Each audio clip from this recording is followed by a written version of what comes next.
Dans cette vidéo, nous allons voir directement comment on peut scale un business en ligne en étant coach. Donc, que vous soyez coach en ligne, coach fitness, bref, que vous soyez coach.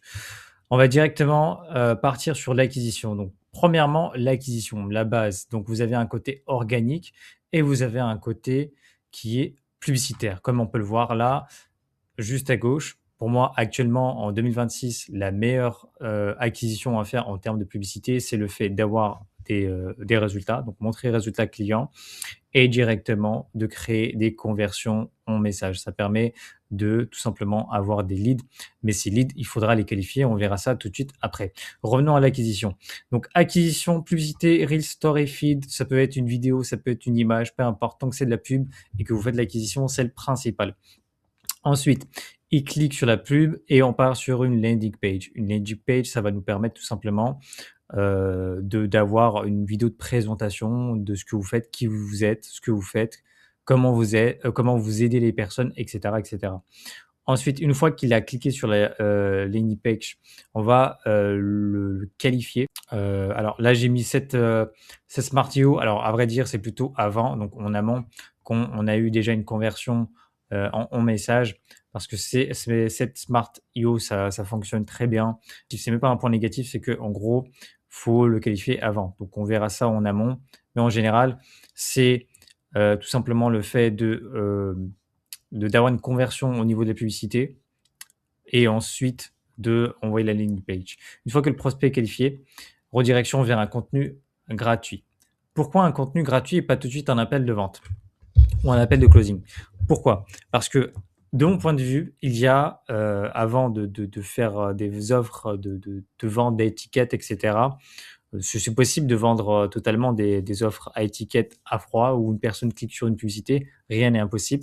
Mais pour avoir, on va dire, un meilleur taux de conversion et tout simplement que la personne vous fasse confiance, même si vous êtes un expert, etc., il y a toujours le biais de confiance dans une vente, même si vous êtes le meilleur closer au monde. On vous fera confiance parce que vous avez les compétences et que c'est une évidence. Ça, je ne peux pas vous le retirer, mais en amont, il y a quand même un travail à faire. Et ce travail-là, justement, on va aller directement le voir à côté. Et c'est ce que j'appelle la toile d'araignée. C'est le fait qu'en fait, admettons, la personne voit la publicité, elle décide de passer la story et finalement, bah, du coup, elle passe à autre chose et elle vous oublie. Et ça peut faire chier si la personne fait partie de vos clients idéaux. Donc, on va voir directement là-dedans. Donc, ce que j'appelle toile d'araignée, c'est le fait que vous postez sur TikTok, Instagram, Thread maintenant, qui est un très bon réseau social que je vais vous faire une vidéo par la suite. Et tous ces points-là sont vraiment importants parce que plus la personne passe du temps avec vous, plus en fait, on l'amène à un point qui est la confiance. C'est pour ça que, par exemple, des personnes comme Yomi Denzel font des challenges sur 5 jours parce qu'en fait, les personnes ont passé beaucoup de temps avec Yomi et à la fin, bah, du coup, ça déclenche souvent des achats. Même si la stratégie n'est pas la même, mais en tout cas, c'est le fait de passer du temps qui amène en fonction de l'achat. Même si voilà, des personnes comme Yomi, c'est une autre stratégie et vous avez compris l'idée.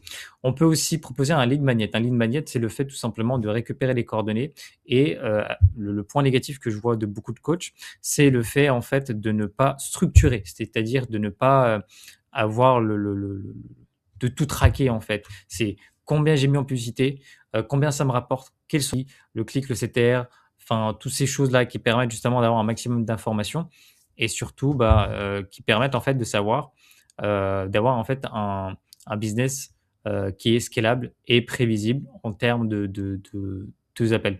Je vous donne un exemple. Si vous savez que, par exemple, vous mettez 1 000 € et que pour 1 000 €, vous avez 200 appels de vente et sur les 200 appels de vente, vous avez une quinzaine de ventes, à 3 000 €. Ça veut dire que le mois prochain, pour faire le double, en fait, il faudra ajuster.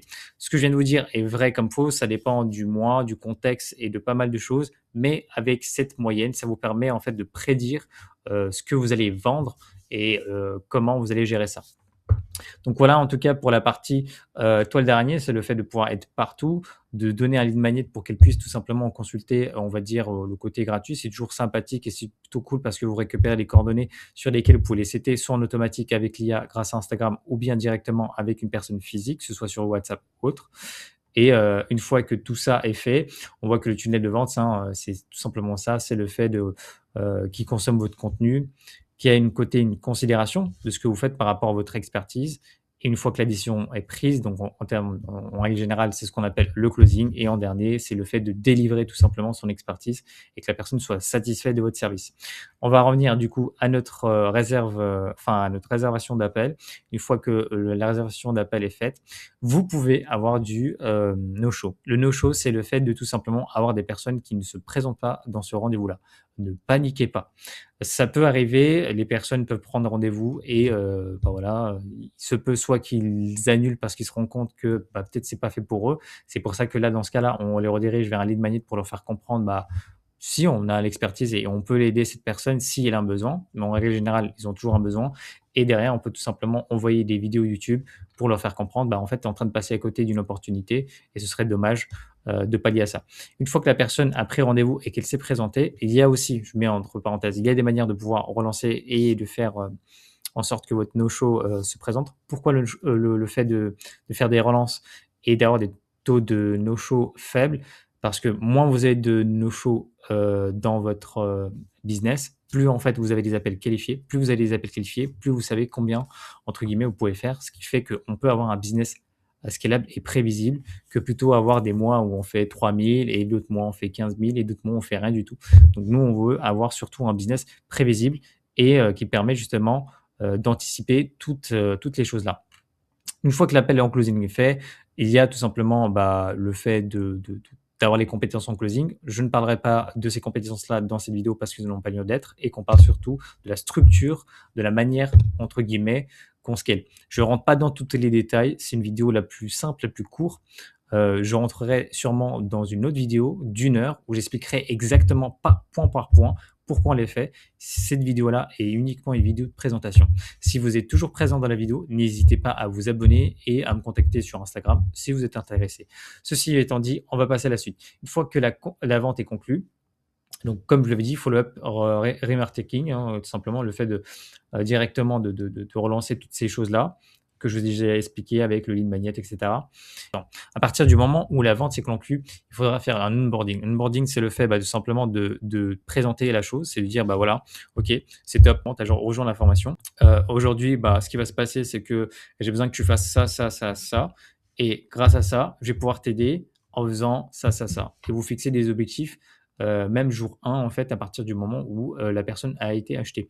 Parce que je vois beaucoup de personnes, beaucoup de coachs, où à partir du moment où la personne a acheté, on lui donne des vidéos, on lui donne des choses. Ok, c'est bien les vidéos, mais il ne faut pas abandonner la personne parce qu'elle se sent un peu biaisée.